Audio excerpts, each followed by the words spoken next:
दिल्ली की सरकार दिल्ली में बिजली आपूर्ति के नाम पर धोखेबाजी कर रही है। तो अरविंद केजरीवाल तो बिजली बिलों के माध्यम से भी दिल्ली की जनता को लूट रहे हैं। दिल्ली में बिजली को लेकर लगातार आम आदमी पार्टी की तरफ से दावे किए जाते हैं। दिल्ली के पूर्व मुख्यमंत्री अरविंद केजरीवाल की तरफ से ये भी कहा गया कि अगर उनकी सरकार बन जाएगी तो दिल्ली के जो भी बिजली के बिल आए होंगे वो लोगों के माफ़ भी कर दिए जाएंगे। लेकिन दूसरी तरफ बीजेपी जो है वो कई तरह के आरोप जो है उन्होंने आम आदमी पार्टी और दिल्ली सरकार पर लगाया कि कैसे बिजली के नाम पर जो है बड़ा घोटाला भी हो रहा है। हमारे साथ बातचीत करने के लिए बीजेपी अध्यक्ष वीरेंद्र सचदेवा जी। सर, आज आपने प्रेस कॉन्फ्रेंस करके कई आरोप लगाया, आखिर क्या वजह है, क्यों आपने आरोप लगाया? दिल्ली की सरकार दिल्ली में बिजली आपूर्ति के नाम पर धोखेबाजी कर रही है, धोखा कर रही है।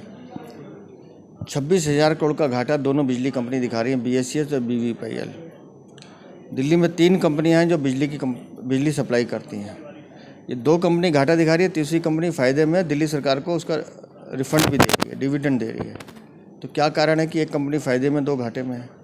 कारण सीधा सा साफ है कि 2 बिजली की कंपनियां जो दिल्ली की सरकार बनाती है, ये बिजली कंपनियां उनसे बिजली तो लेती हैं लेकिन पैसा नहीं देती हैं, और उसके बदले में एक बड़ा मोटा किकबैक अरविंद केजरीवाल को दिया जाता है, दिल्ली के मंत्री को दिया जाता है, जिससे वो कमीशन खोरी और घूस खाने का काम करते हैं। हम ये बार बार पूछ रहे हैं कि इस 26,000 करोड़ के घाटे को पूरा कौन करेगा? आम कंज्यूमर इसका नुकसान क्यों भुगतेगा? आपको बिजली की सप्लाई पिछले 10-12 साल से चल रहे थे, आपने CAG ऑडिट क्यों नहीं कराया? अगर ये बिजली की कंपनियां लाइसेंस का उल्लंघन करी थी तो आपने रद्द क्यों नहीं किया? क्यों इनको फलने फूलने दिया? क्यों इनको पैसा कमाने दिया? तो हमारा सीधा सा आरोप है कि ये दोनों बिजली कंपनियां अरविंद केजरीवाल के साथ मिलकर दिल्ली को लूट रही हैं। इसलिए हम माननीय उपराज्यपाल जी को पत्र लिखेंगे, इनके खिलाफ न्यायिक जाँच की जाए और जो दोषी हैं उनसे पैसा वसूला जाए। लेकिन वो तो दावे करते हैं, बड़ी बड़ी बातें कह रहे हैं कि सरकार बना दीजिए, हम सारे बिजली के बिल माफ़ कर देंगे। मैं आपके माध्यम से उनसे पूछना चाहता हूँ कि सरकार है किसकी?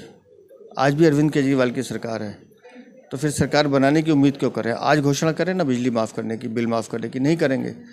एक बिल पर अगर 100 रुपये का बिल है, सिर्फ 40 रुपये बिजली का खर्च है, 60 रुपये तो ये टैक्स ले रहे हैं जो ये बिजली कंपनियों का पेट भरने के लिए लेते हैं, अपना पेट भरने के लिए लेते हैं। तो अरविंद केजरीवाल तो बिजली बिलों के माध्यम से भी दिल्ली की जनता को लूट रहे हैं, और अगर इनको बिल माफ़ करने तो आज करें, दूसरी सरकार जब आएगी तब देखा जाएगा। आखिरी सवाल सर, छठ महापर्व को लेकर पूरे देश भर में जहां लोगों में हर्ष उल्लास है, दिल्ली में भी मनाया जा रहा है, लेकिन दूसरी तरफ आम आदमी पार्टी बीजेपी पर ही हमलावर कह रही है कि वो छठ पूजा को रोक रहे हैं। सोमनाथ भारती ने PC करी, अभी आरोप लगा रहे हैं हौज खास पे।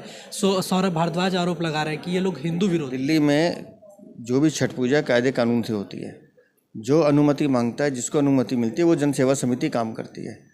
सौरभ भारद्वाज को भी मालूम है कि उस ग्राउंड की जो परमिशन है जन सेवा समिति को मिली हुई है, लेकिन जानबूझकर आप गुंडागर्दी करोगे, उसमें बदमाशी करने की कोशिश करोगे तो कानून अपना काम करेगा। और छठ का पर्व है, सब धार्मिक जो हमारे भाई बहन हैं उनको छठ उत्साह के साथ मनाएं, हम उनको शुभकामनाएं देते हैं। लेकिन साथ साथ उन क्षेत्रीय जनता से भी कहना चाहता हूँ कि छठ की महत्ता बहते जल में होती है। यमुना के अंदर छठ की पूजा की जाती है, भगवान सूर्य की आराधना की जाती है। 10 साल अरविंद केजरीवाल ने आपको ये मौका नहीं दिया है। अब आपसे निवेदन करते हैं कि ये आखिरी छठ आप कृत्रिम घाटों में मनाइए। इस अरविंद केजरीवाल की भ्रष्ट सरकार को हटाइए। भारतीय जनता पार्टी की सरकार आएगी तो यमुना के तट के अंदर भीतर खड़े होकर हम छठ मनाएंगे।